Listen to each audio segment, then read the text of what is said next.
నమస్తే, welcome to doctor సలహా. ఈరోజు మనం ప్రముఖ దంతవైద్య మరియు నోటి క్యాన్సర్ నిపుణురాలు గారి సలహాలను సూచనలను తెలుసుకుందాం. ప్రస్తుతం మనతో ఉన్నారు doctor Duvvuru Lakshmisudha, BDS, MDS gold medalist గారు. నమస్కారం అండి. లాస్ట్ టైం మనము నోటి దుర్వాసన గురించి మాట్లాడుకున్నాము. అది కొంతమందికైనా ఉపయోగపడిందని ఆశిస్తూ ఈరోజు మరొక ఆసక్తికరమైన టాపిక్ గురించి చూద్దాము. అదేంటంటే ఈ డిసెంబర్ జనవరిలో మన గూడూరులో క్లైమేట్ లాగే అది కూడా చాలా జిల్లుమనే టాపిక్, పళ్ళు జిల్లుమనడం. ఇది ఒక్కొక్కరు ఒక్కొక్క పేరుతో పిలుస్తూ ఉంటారండి.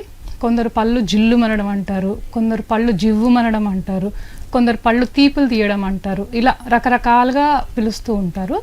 అయితే దీన్ని మనం ఇంగ్లీష్లో డెంటిన్ హైపర్ సెన్సిటివిటీ అంటాము. సో తెలుగులో ఏదైనా ఇంగ్లీష్లో మాత్రం డెంటిన్ హైపర్ సెన్సిటివిటీ అనే పేరుతో పిలుస్తూ ఉంటాము. అయితే ఇది ఎప్పుడు వస్తుంది అంటే మనం ఏదన్నా చల్లటివి తాగినా లేదా తిన్నా లేదా తీపివి కానీ ఏదన్నా పులుపువి కానీ వేడివి కానీ ఇట్లాంటివి ఏమన్నా తీసుకున్నప్పుడు ఈ పళ్ళు జిల్లుమనడం కానీ జివ్వుమనడం కానీ ఇలాంటివి జరుగుతూ ఉంటాయి. ఇలాంటి సింటమ్స్ అనేవి వస్తూ ఉంటాయి.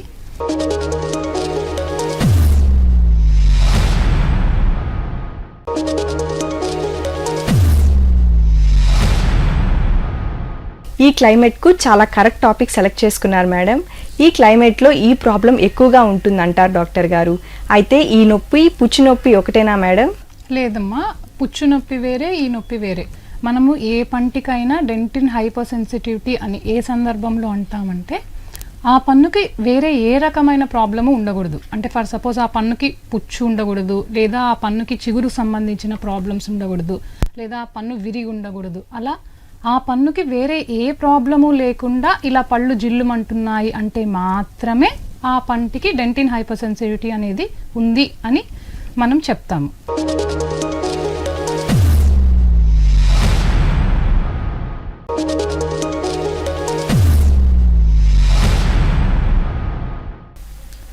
రెండిటికి తేడా ఎలా తెలుస్తుంది మేడం?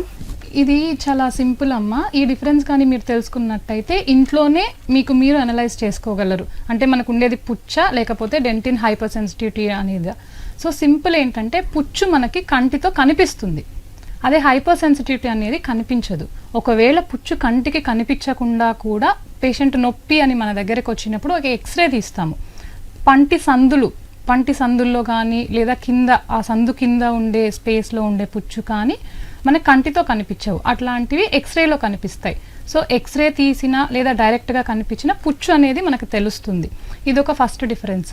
సెకండ్ డిఫరెన్స్ ఏంటి అంటే ఈ పుచ్చు మన ప్రమేయం లేకున్నా కూడా నొప్పి ఉంటుంది. ఈ పుచ్చు నొప్పి అనేది మన ప్రమేయం లేకుండా దానంతటా అదే వస్తుంది.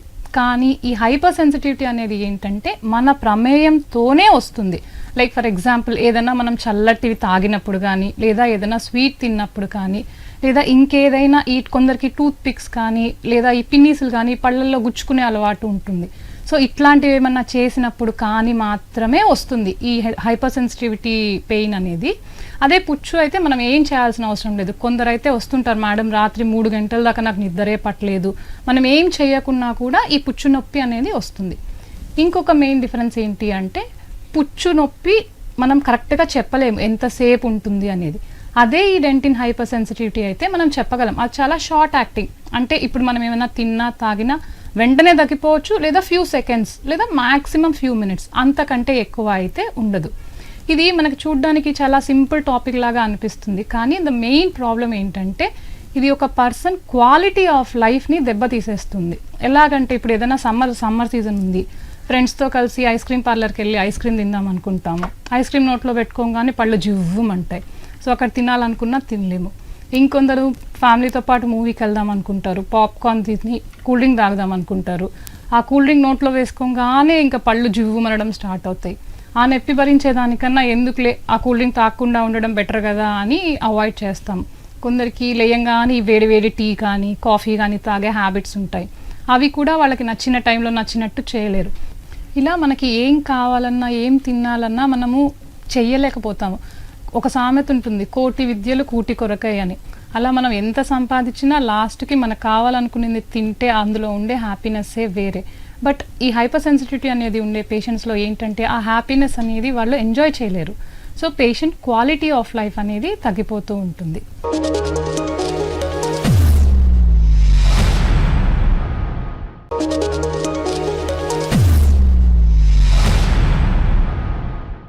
డాక్టర్ గారు, ఈ సమస్య ఎక్కువగా ఎవరిలో ఉంటుంది, ఏ పళ్ళలో వస్తుంది? ముఖ్యంగా ఈ సమస్య ఏజ్ 20 నుంచి 50 ఇయర్స్ మధ్యస్థుల్లో చాలా ఎక్కువగా చూస్తాము. అందులో ముఖ్యంగా 30 నుంచి 40 సంవత్సరాల మధ్యస్థుల్లో పీక్ ఏజ్ అంటాం, అంటే ఆ వయసు వాళ్ళలో మరీ ఎక్కువగా చూస్తూ ఉంటాం. ఇంకొకటి ఏంటంటే ఇది కంపారిటివ్లీ ఆడవాళ్లలో ఎక్కువగా ఉంటుంది మగవాళ్లతో కంపేర్ చేస్తే. మనం లాస్ట్ టైం నోటి దుర్వాసన గురించి చూసాము, అదేంటంటే ఆడవాళ్ళు మగవాళ్లలో సమానంగా ఉంటుందన్నాం, కానీ ఇక్కడ ఆడవాళ్లలో కొంచెం ఎక్కువగా ఉంటుంది. చాలామంది కొన్ని రీజన్స్ చెప్తారు, అంటే ఆడవాళ్ళు ఎక్కువగా తెల్లగా ఉండాలని, ఎక్కువగా శుభ్రతగా ఉంచుకోవాలని ఎక్కువగా తోముతూ ఉంటారు. సో ఇది వన్ ఆఫ్ ద రీజన్ ఆడవాళ్లలో ఎక్కువగా ఉండడానికి అని కొంతమంది అంటూ ఉంటారు. సో ఇంకా నెక్స్ట్ వచ్చేసి ఏ పళ్ళల్లో ఎక్కువగా ఉంటుంది అంటే కూర పళ్ళు అంటాం, అంటే కెనైన్స్ అంటాము. ఆ పళ్ళల్లో ఫస్ట్ ఎక్కువగా చూస్తాము. దాని తర్వాత ముందు దవడ పళ్ళు, ప్రీమోలార్స్ అంటాము. వాటిలో నెక్స్ట్ తర్వాత ముందర పళ్ళు, ఆ తర్వాత దవడ పళ్ళు. ఇది ఆర్డర్ అండి. ఫస్ట్ కూరపళ్ళు, తర్వాత దవడ ముందు పళ్ళు, తర్వాత ముందర పళ్ళు, తర్వాత దవడ పళ్ళు. ఇది ఆర్డర్. మన నోట్లో ఈ 4 రకాల పళ్ళు ఉంటాయి. ఈ ఆర్డర్లో ఈ డిసీజ్ ఈ పళ్ళకి ఎఫెక్ట్ అవుతుంది. అయితే ఇది కుడి చేతి వాటం కల్ల వాళ్ళకి ఎడమ సైడ్ ఎక్కువగాను, ఎడమ చేతి వాటం కల్ల వాళ్ళకి కుడి సైడ్ ఎక్కువగాను ఈ ప్రాబ్లం ఉంటుంది. ఎందుకంటే కుడి చేతి వాటం ఉన్న వాళ్ళు ఎక్కువ ప్రెషర్ కుడి చేతిలో ఉంటుంది. సో వాళ్ళు తోమేటప్పుడు ప్రెషర్ ఎక్కువగా ఎడమ చేతి వైపు పడుతుంది. అదే సేమ్ ఎడమ చేతి వాటం ఉన్నోళ్ళు ఎడమ చేతిలో ఎక్కువ ప్రెషర్ ఉంటుంది, వాళ్ళు బ్రష్ చేసేటప్పుడు కుడి సైడ్ ఎక్కువ ప్రెషర్ పడుతుంది. అందుకని కుడి చేతి వాటం ఉన్న వాళ్ళలో ఈ సమస్య ఎడమ వైపు ఎక్కువగా, ఎడమ చేతి వాటం ఉన్న వాళ్ళకి ఈ సమస్య ఎక్కువగా కుడి వైపు ఉంటుంది. ఇంకొకటి ఏంటంటే 75% 75% ఈ ప్రాబ్లము ఎక్కువగా కోల్డ్, అంటే చల్లటి పదార్థాలు తాగడం కానీ తినడం కానీ వీటి వల్ల చల్లదానానికి ఎక్కువగా వస్తుంది. మిగతా 25% వచ్చేసి వేరే ప్రాబ్లమ్స్, అంటే వేడి కానీ పులుపు కానీ, కొందరికి పుల్లటివి తింటే కూడా ఉంటుంది, లేదా ఇంకేదైనా మన ప్రమేయం టూత్ పిక్స్ అట్లాంటివి పెట్టిన వాళ్ళలో మిగతా 25% అనేది ఉంటుంది.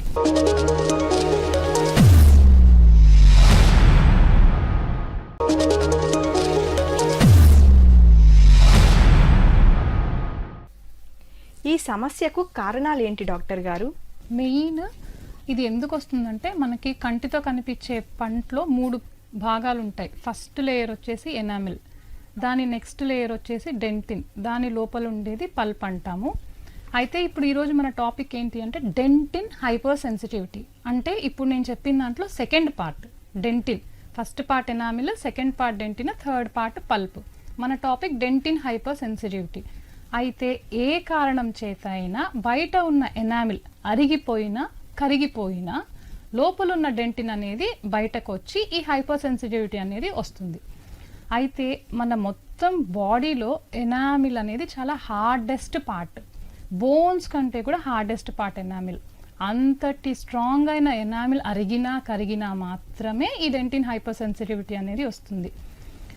అయితే ఇప్పుడు దీనికి ఈ ఎనామిల్ అరగడానికి కరగడానికి గల కారణాలను చూద్దాం. అందులో ఫస్ట్ విగరస్ బ్రషింగ్ టెక్నిక్, అంటే ఎక్కువ ఫోర్స్తో బ్రష్ చేయడం.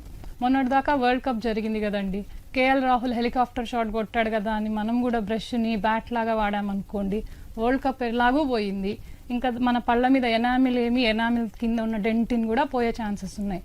సో వీలైనంత వరకు విగరస్ బ్రషింగ్ అనేది తగ్గించుకుంటే చాలా మంచిది. నెక్స్ట్ ఏ టైప్ ఆఫ్ టూత్ పేస్ట్ వాడాలి, ఏ టైప్ ఆఫ్ టూత్ బ్రష్ వాడాలి, ఎలాంటి సమయంలో బ్రష్ చేయకూడదు. ఎవరికైనా ఎలాంటి సమయంలో బ్రష్ చేయాలి అని తెలుస్తుంది, కానీ ఈరోజు మనం ఎలాంటి టైంలో బ్రష్ చేయకూడదు అనేది చూద్దాం. ఫస్ట్ ఎలాంటి టూత్ బ్రష్ వాడాలి. మామూలుగా ఎవరైనా, అందరినీ అనను, బట్ కామన్గా మార్కెట్కి వెళ్ళామా 3+1 ఆఫర్ ఉందా, ఈ నెలకి మన ఫ్యామిలీ మొత్తానికి ఈ బ్రష్లు సరిపోతాయి అని వేసుకొని వచ్చేస్తూ ఉంటాము. అది చాలా తప్పండి. ఏ కంపెనీ బ్రష్ తీసుకున్నా 4 రకాలు ఉంటాయి: hard, medium, soft, ultra soft. ఈ 4 రకాలలో సాఫ్ట్ కానీ అల్ట్రా సాఫ్ట్ కానీ వాడడం చాలా మంచిది. ఈ హార్డ్ థిక్ ఉన్న బ్రిజిల్స్తో ఎక్కువ ఎనామిల్ అనేది అరిగిపోతుంది. ఇందాక అరిగినా కరిగినా ప్రాబ్లం అన్నాను. సో ఈ హార్డ్ బ్రిజిల్స్ వల్ల ఎనామిల్ అరుగుతుంది.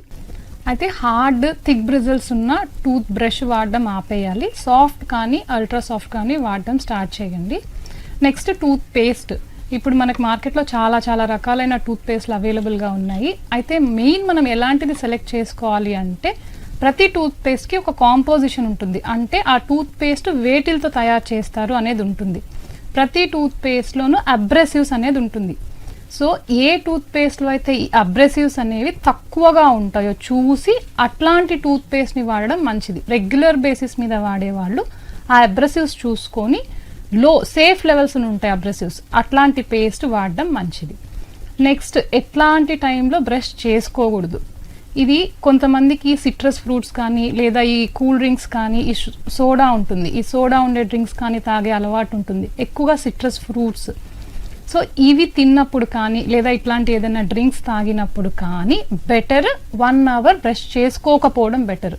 ఇది ఎక్కువగా నైట్ టైం బ్రష్ చేసుకునే వాళ్ళలో ప్రాబ్లంగా ఉంటుంది. నైట్ టైం బ్రష్ కంపల్సరీగా బ్రష్ చేసుకునే వాళ్ళు ఏంటంటే తినంగానే వెంటనే బ్రష్ చేసేసుకుంటారు.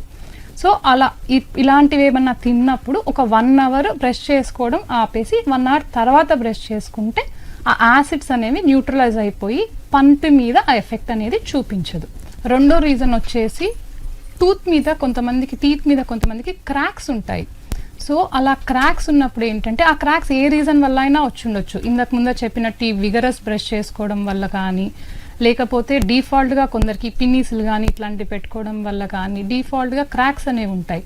ఆ క్రాక్స్ అనేవి ఎనామిల్లో ఉండేటప్పుడు డైరెక్ట్గా డెంటిన్ అనేది ఎక్స్పోజ్ అవుతుంది. ఇది వన్ ఆఫ్ ద రీజన్ ఈ డెంటిన్ హైపర్ సెన్సిటివిటీకి. నెక్స్ట్ థర్డ్ వచ్చేసి ఆల్రెడీ పుచ్చుండి ఆ పుచ్చు నీట్గా క్లీన్ చేసుకొని సిమెంట్ పెట్టించేసుకొని ఉంటారు. బట్ ఏ రీజన్ వల్ల అయినా కానీ ఆ సిమెంట్ అనేది పోయి ఉండొచ్చు. సో ఎప్పుడైతే ఆ సిమెంట్ అనేది పోయి ఉంటుందో డైరెక్ట్గా కింద ఉన్న డెంటిన్ అనేది ఎక్స్పోజ్ అయిపోతుంది. సో అలా ఎక్స్పోజ్ అయినప్పుడు ఈ హైపర్ సెన్సిటివిటీ అనేది చూస్తాం. నెక్స్ట్ కాజ్ వచ్చేసి చిగుర్ల ప్రాబ్లం. కొంతమందికి పిన్నీసులు పెట్టుకునే అలవాటు ఉంటుంది. మామూలుగా హెల్దీ పర్సన్స్కి ఏంటంటే పన్ను వేరుకి మధ్యలో ఉండే జంక్షన్ చాలా సెన్సిటివ్గా ఉంటుంది. హెల్దీ పర్సన్స్లో ఏంటంటే ఆ జంక్షన్ని చిగురు కవర్ చేసేస్తుంది. ఎప్పుడైతే ఈ పిన్నులు కానీ లేదా ఈ టూత్ పిక్స్ కానీ ఆ జంక్షన్ వరకు తీసుకువెళ్ళారు అంటే ఆ ప్లేస్లో సెన్సిటివిటీ అనేది ఉంటుంది. అలాంటివి చేసినప్పుడు కూడా ఈ పళ్ళు జివ్వు మనడము అనేది జరుగుతుంది. నెక్స్ట్ వచ్చేసి బ్రక్సిజం అంటాము. అంటే చాలామందికి నిద్రలో పళ్ళు కొరికే అలవాటు ఉంటుంది. అంటే వాళ్ళకి తెలియదు, బట్ నిద్రలో తెలియకుండానే పళ్ళు కొరికేస్తూ ఉంటారు. ఇది వాళ్ళకంటే వాళ్ళ పక్కన ఉన్న వాళ్ళకి ఎక్కువగా తెలుస్తూ ఉంటుంది. ఈ బ్రక్సిజం వల్ల ఏమవుతుందంటే పంటి మీద ఉండే ఎనామిల్ అరిగిపోతుంది. సో ఇలా అవ్వడం వల్ల కూడా ఎనామిల్ అరిగిపోయి కింద ఉన్న డెంటిన్ ఎక్స్పోజ్ అయ్యి ఈ డెంటిన్ సెన్సిటివిటీ అనేది మనకి తెలుస్తుంది. నెక్స్ట్ ఇంకొకటి ఈ ఎనామిల్ అరిగిపోవడానికి కారణం ఏంటంటే మనము పిల్లల మీద కోపం కళ్ళ మీద పళ్ళ మీద ఎక్కువ చూపిస్తూ ఉంటాము. ఇది మన ఉభయ తెలుగు రాష్ట్రాలలో చిన్నప్పటి నుంచి అందరి ఇళ్లలో చూస్తున్న ప్రాబ్లమే. పిల్లల మీద కోపం ఉంది, బయట ఎక్కడన్నా ఉన్నామంటే ఫస్ట్ కళ్ళతో ఉరిని చూస్తాం. వాళ్ళు దానికి కూడా మాట వినట్లేదు అంటే పళ్ళు కొరికి మరీ భయపించాలని చూస్తాం. పిల్లలు భయపడతారో లేదో తెలియదు కానీ పళ్ళు మాత్రం భయపడి అరిగిపోతాయి. సో ఇట్లాంటి థింగ్స్ కొన్ని అవాయిడ్ చేసుకుంటే బెటర్. నెక్స్ట్ వచ్చేసి యాసిడ్ కంటైనింగ్ ఫుడ్స్. అంటే సిట్రస్ ఫ్రూట్స్ కానీ లేకపోతే ఎక్కువగా తినేవాళ్ళు సిట్రస్ ఫ్రూట్స్ కానీ లేదా ఈ ఏరేటెడ్ డ్రింక్స్ కూల్ డ్రింక్స్ కానీ ఇలా ఎక్కువ యాసిడ్ కంటైనింగ్ డ్రింక్స్ ఎక్కువగా తీసుకునే వాళ్ళల్లో కూడా ఎనామిల్ కరిగిపోతుంది. ఇందాక అరిగిపోతుందని చెప్పాం. ఈ యాసిడ్స్ వల్ల ఎనామిల్ అనేది కరిగిపోతుంది. ఇలా ఎనామిల్ కరిగిపోయినప్పుడు కింద ఉన్న డెంటిన్ అనేది బయటపడి డెంటిన్ హైపర్ సెన్సిటివిటీ అనేది వస్తుంది. అందుకనే ఎవరైనా కూల్ డ్రింక్స్ ఎక్కువగా తాగే అలవాటు ఉంది అని చెప్తే వాళ్ళకు యూజువల్గా స్ట్రా యూస్ చేయండి బెటర్. టోటల్గా అవాయిడ్ చేయడం బెటరే, కానీ అలవాటు మాంచుకోలేని వాళ్ళకి ఏం చెప్తామంటే బెటర్ డైరెక్ట్గా తాగేదానికన్నా స్ట్రా వాడి తాగితే ఆ డ్యామేజ్ కొంచెమైనా కవర్ చేసుకోవచ్చు. ఇంకొకటి బ్యాటరీ తయారు చేస్తారు. బ్యాటరీ తయారు చేసే వర్కర్స్లో కూడా ఈ సమస్య ఎక్కువగా ఉంటుంది. మేబీ ఆ కెమికల్ రిలీజ్ వల్ల ఎనామిల్ అనేది కరిగి బ్యాటరీ వర్కర్స్లో ఎక్కువగా ఈ ప్రాబ్లం ఉన్నట్టు గమనిస్తాం. ఇంకొకటి మన లోపల ఉండే యాసిడ్స్, అంటే స్టమక్లో కూడా కొన్ని యాసిడ్స్ ప్రొడ్యూస్ అవుతాయి. లైక్ హైడ్రోక్లోరిక్ యాసిడ్ అనేది ప్రొడ్యూస్ అవుతుంది. అది ఎంత పవర్ఫుల్ అంటే మెటల్ని కూడా కరిగిస్తుంది. సో అంత పవర్ఫుల్ యాసిడ్స్ మన బాడీలో ప్రొడ్యూస్ అవుతాయి. ఈ గ్యాస్ట్రైటిస్ ఉండే పేషెంట్స్లో అట్లాంటి యాసిడ్స్ మన పంటి మీదకి వస్తాయి. ఎప్పుడైతే సివియర్ గ్యాస్ట్రైటిస్ ఉంటుందో పంటి మీద ఉన్న ఎనామిల్ని కరగదీస్తుంది. సో గ్యాస్ట్రైటిస్ కూడా ఎనామిల్ కరిగిపోవడానికి one of the reason. Next వచ్చేసి అనోరెక్సియా బులిమియా అంటాము. అంటే చాలామందికి డైటింగ్ చేసే అలవాటు ఉంటుంది. వీళ్ళు ఏంటంటే ఫస్ట్ 1 మంత్ బాగా స్ట్రిక్ట్గా కష్టపడి డైటింగ్ చేస్తారు. ఆ నెక్స్ట్ మంత్ వచ్చేసి ఆ మంత్ది ఈ మంత్ది కలిపి తినేస్తూ ఉంటారు. ఇలాంటి వాళ్ళల్లో కూడా ఈ గ్యాస్ట్రైటిస్ అనేది చాలా ఎక్కువగా ఉంటుంది. లేదా మొన్ననే కార్తీక మాసం అయిపోయింది. ఈ కార్తీక మాసం అంటే మొత్తం కంట్రీలో ఉన్న కోళ్ళు మొత్తం వెకేషన్కి పోయి ఉంటాయి. వన్స్ ఆ కార్తీక మాసం అయిపోగానే ఎక్కడెక్కడ వెకేషన్కి వెళ్ళిన కోళ్ళన్నిటిని తీసుకొని వండుకొని తినేస్తూ ఉంటాము. లేదంటే ఈ కార్తీక సోమవారాలు కానీ, కార్తీక పౌర్ణమని కానీ, కార్తీక ఏకాదశులని కానీ పొద్దున్నుంచి కంప్లీట్గా ఉపవాసం ఉంటారు ఏం తినకుండా. నైట్ అయ్యేటప్పటికి ఇంకా చుక్కల్ని చూసి తింటాము అంటారు. సో ఇలా తినే వాళ్ళల్లో కూడా ఏంటంటే యాసిడ్ రెగ్యులేషన్ అనేది ఇంప్రాపర్గా ఉంటుంది. అలా ఇర్రెగ్యులర్గా తినడం వల్ల ఏంటంటే మన బాడీకి అర్థం కాదు ఏ టైంలో మన యాసిడ్స్ని రిలీజ్ చేయాలి, ఫుడ్ డైజెస్ట్ చేయాలి అనేది అర్థం కాదు. అలా అర్థం కాకుండా ఇంప్రాపర్గా మన బాడీలో యాసిడ్స్ని రిలీజ్ చేస్తుంది. సో దీనివల్ల ఆ యాసిడ్స్ రిలీజ్ అయ్యి మన నోట్లోకి వచ్చి ఈ పంటి మీద ఎనామిల్ అనే దాన్ని కరగదీస్తాయి. సో ఇది one of the reason. Next వచ్చేసి లాలాజాలం అనేది తగ్గడం. ఎక్కువగా ఇది ఏజ్డ్ పేషెంట్స్లో చూస్తూ ఉంటాము. ఫీమేల్స్లో అయితే ఈ నెలసరి అనేది ఉంటుంది. నెలసరి ఆగిపోయిన ఆడవాళ్ళలో అది ఏ ఏజ్ వాళ్ళైనా కానీ వాళ్ళలో ఎక్కువగా చూస్తూ ఉంటాము. నెక్స్ట్ ఇంకొకరు వచ్చేసి ఈ క్యాన్సర్కి కీమోథెరపీ అనేది తీసుకుంటూ ఉంటారు. వీళ్ళలో కూడా ఆ మెడికేషన్ ఎఫెక్ట్స్ వల్ల ఈ లాలాజాలం అనేది తగ్గిపోద్ది. లేదా రేడియేషన్ థెరపీ తీసుకుంటూ ఉంటారు. నెక్స్ట్ వచ్చేసి కొన్ని రకాల మెడిసిన్స్ తీసుకుంటూ ఉంటారు. లైక్ ఫర్ ఎగ్జాంపుల్ బ్లడ్ ప్రెషర్కి మెడిసిన్స్ తీసుకుంటూ ఉంటారు, లేదా డిప్రెషన్కి మెడిసిన్స్ తీసుకుంటూ ఉంటారు. సో ఇలాంటి మెడిసిన్స్ తీసుకునే వాళ్ళలో కూడా ఈ లాలాజాలం అనేది ప్రొడ్యూస్ అవ్వడం తగ్గిపోతూ ఉంటుంది. ఎప్పుడైతే ఈ లాలాజాలం అనేది తగ్గుతుందో మనం తినే ఫుడ్ డైరెక్ట్గా పంటి మీద ఎఫెక్ట్ చూపిస్తుంది. ఈ సలైవా అనేది ఉంటే ఏమవుతుంది, మనం తినే ఫుడ్ సలైవాతో కలిసి డైల్యూట్ అయ్యి కడుపులోకి వెళ్తుంది. బట్ ఎప్పుడైతే ఈ లాలాజాలం అనేది తగ్గిపోతుందో డైరెక్ట్గా తినే ఫుడ్లో ఉన్న అన్ని అసిడిక్ కంటెంట్స్ అన్ని డైరెక్ట్గా పంటి మీద పడతాయి. ఇలా పడడం వల్ల మన పంటి మీద ఉన్న ఎనామిల్ కరిగిపోతుంది. నెక్స్ట్ వచ్చేసి ముక్కుపొడి. చాలా మందికి ముక్కుపొడి వేసుకునే అలవాటు ఉంటుంది. వీళ్ళు ఈ ముక్కుపొడిని బుగ్గ లోపల భాగంలో కానీ, నాలుక కింద కానీ, లేదా ఈ చిగురులో కానీ ఇలా పెట్టుకునే అలవాటు ఉంటుంది. రాను రాను ఈ అలవాటు తగ్గింది, కానీ ఇంతకు ముందర ఉండే వాళ్ళలో ఈ అలవాటు ఎక్కువగా ఉండేది. ఎప్పుడైతే వాళ్ళు ఈ ముక్కుపొడిని ఆయా ప్రదేశాల్లో పెడతారో అది పంటి మీద యాక్ట్ చేసి, ఎంతైనా కెమికలే కదండి, దీనివల్ల పళ్ళు అరుగుతాయి, కరుగుతాయి, రెండు జరుగుతాయి ఈ ముక్కుపొడి వల్ల. సో వీలైనంత వరకు ఈ ముక్కుపొడి అలవాటుని మాంచుకుంటే చాలా మంచిది. నెక్స్ట్ వచ్చేసి మౌత్ వాషెస్ అండి. ఇప్పుడు రకరకాల మౌత్ వాషెస్ టీవీలో వస్తూ ఉన్నాయి. ఎవ్వరూ ఒక డాక్టర్ దగ్గరికి వెళ్ళి ప్రిస్క్రిప్షన్ ఉండి తీసుకోవట్లేదు. డైరెక్ట్గా మెడికల్ షాప్కి వెళ్తున్నారా, ఈ ఫ్లేవర్ బాగుంటుందేమో, ఈ ఫ్లేవర్ బాగుంటుందేమో అని వాళ్ళంతటా వాళ్ళే డిసైడ్ అయిపోయి మౌత్ వాషెస్ తీసుకొని వచ్చి వాడుతూ ఉన్నారు. అయితే ప్రతి ఒక్క మౌత్ వాష్కి ఒక పర్పస్ అనేది ఉంటుంది. అంటే మనము ఇప్పుడు అల్సర్స్ ఉన్న పేషెంట్స్కి ఒక రకమైన మౌత్ వాష్ రాస్తాము, లేదా పళ్ళు తీసేసాము అట్లాంటి పేషెంట్స్కి ఒక రకమైన మౌత్ వాష్ రాస్తాము, లేదా ఏదన్నా ఇన్ఫెక్షన్ ఉంది అలాంటి వాళ్ళకి ఒక రకమైన మౌత్ వాష్ రాస్తాము. అలా వివిధ రకాలైన మౌత్ వాషెస్ ఉంటాయి. ఎప్పుడైతే ఏ ప్రిస్క్రిప్షన్ లేకుండా ఎన్ని రోజులు వాడాలో తెలియకుండా మార్కెట్లో ఏవి దొరికితే ఆ మౌత్ వాషెస్, టీవీలో కొత్త యాడ్లో ఏ మౌత్ వాష్ వస్తే ఆ మౌత్ వాష్ వాడడం, ఇలాంటివి చేసే వాళ్ళలో ఎక్కువగా ఈ డెంటిన్ హైపర్ సెన్సిటివిటీ అనేది ఉంటుంది. అందులోనూ ఎక్కువగా ఆల్కహాల్ కంటైనింగ్ మౌత్ వాషెస్ ఉంటాయి. ఆ ఆల్కహాల్ కంటైనింగ్ మౌత్ వాషెస్ ఎక్కువ వాడడం వల్ల ఈ ఎనామిల్ అనేది కరిగి ఈ డెంటిన్ హైపర్ సెన్సిటివిటీ అనేది ఎక్కువగా ఉంటుంది. సో బెటర్ ఎప్పుడైనా మౌత్ వాష్ తీసుకునే ముందర ప్రాపర్ ప్రిస్క్రిప్షన్తో ఏది వాడాలి, ఏ పర్పస్కి వాడాలి, ఎన్ని రోజులు వాడాలి అనేది తెలుసుకొని వాడడం చాలా మంచిది.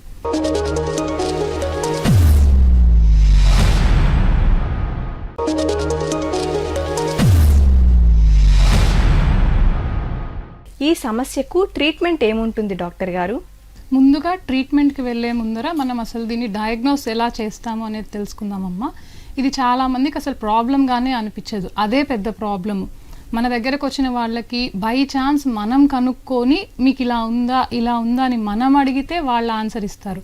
అప్పుడు మాత్రమే వాళ్ళకి తెలుస్తుంది వాళ్ళ నోట్లో ఇలాంటి ప్రాబ్లం ఉంది అని. అప్పటిదాకా వాళ్ళకి తెలియదు. బికాజ్ నోట్లో చూసుకుంటే పుచ్చు ఉండదు, ఏ ప్రాబ్లం ఉండదు. సో తినే ఫుడ్ వల్ల అనిపిస్తుంది ఏమో అనే మైండ్ సెట్తోనే వెళ్తుంటారే కానీ దీన్ని ఒక స్పెసిఫిక్ డిసీజ్ అని ఎవరు భావించరు. ఒకవేళ అలా భావించి ఈ పర్పస్ కోసమే మన దగ్గరికి వస్తే అలా వచ్చిన వాళ్ళలో మనం కొన్ని టెస్ట్ చేస్తాము, లైక్ హీట్ టెస్ట్ అంటాము, కోల్డ్ టెస్ట్ అంటాము. ఇలా కొన్ని చైర్ సైడ్ టెస్ట్లు చేసి వాళ్ళని గ్రేడింగ్ చేస్తాము.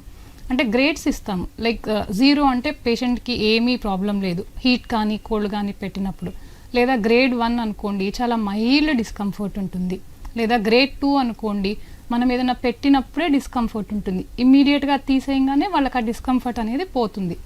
గ్రేడ్ 3 అనేది ఏంటంటే మనం పెట్టంగానే ఇమ్మీడియట్గా స్టార్ట్ అవుతుంది, చాలా భయంకరమైన పెయిన్ ఉంటుంది, అండ్ మనం తీసిన వెంటనే తగ్గదు ఆ పెయిన్ కూడా, it takes few minutes. So అట్లాంటి వాళ్ళని గ్రేడ్ 3గా డిసైడ్ చేస్తాం. సో మన దగ్గరకు వచ్చిన వాళ్ళు ఏ గ్రేడ్లో ఉన్నారనేది ఫస్ట్ డిసైడ్ చేసి దానికి తగ్గట్టు ట్రీట్మెంట్ ఇస్తాం. స్టార్టింగ్ స్టేజ్లో వచ్చారనుకోండి, వాళ్ళకి జస్ట్ పేషెంట్ ఎడ్యుకేషన్ చేస్తాము. అంటే వాళ్ళకి సెన్సిటివిటీ అనేది ఏ రీజన్ వల్ల వస్తుందనేది ఐడెంటిఫై చేసి, ఇప్పుడు ఇందాక మనం మాట్లాడుకున్న రీజన్స్లో వేటి కేటగిరీ కింద వస్తున్నాడని చూసి ఆ టైప్ ఆఫ్ ప్రాబ్లమ్ని మనము ఎలిమినేట్ చేయడానికి ట్రై చేస్తాం. ఫర్ సపోజ్ బ్రషింగ్ టెక్నిక్ బాగాలేదు, తనకి ప్రాపర్ బ్రషింగ్ టెక్నిక్ చేయడం నేర్పిస్తాము. నెక్స్ట్ లేదా మౌత్ వాషెస్ ఎక్సెసివ్గా వాడుతున్నారు, లేదా ముక్కు పొడి వాడుతున్నారు, ఇలా వాళ్ళకి ఏ ప్రాబ్లం వల్ల ఈ సెన్సిటివిటీ వస్తుందనేది చూసి ఐడెంటిఫై చేసి దాన్ని మార్చుకోమని ఎడ్యుకేట్ చేసి పంపిస్తాము. లేదు అంటే నెక్స్ట్ స్టెప్ టూత్ పేస్ట్ కానీ లేదా ఈ మౌత్ వాషెస్ కానీ ఇచ్చి పంపిస్తూ ఉంటాము. అది కాదు అనుకుంటే ఇంకా నెక్స్ట్ వచ్చేటప్పటికి ఫ్లోరైడ్ అప్లికేషన్స్ చేస్తాము. వాటికి తగ్గట్లేదు అనుకుంటే ఇంకా నెక్స్ట్ సిమెంట్ పెట్టడం కానీ, లేదా ఇంకా నెక్స్ట్ ఆర్సిటీ రూట్ కెనాల్ చేసుకోవడం కానీ, ఇలా పేషెంట్ ఏ స్టేజ్లో ఉన్నాడు అనే దాన్ని బట్టి మనం ట్రీట్మెంట్ అనేది ఇస్తాము.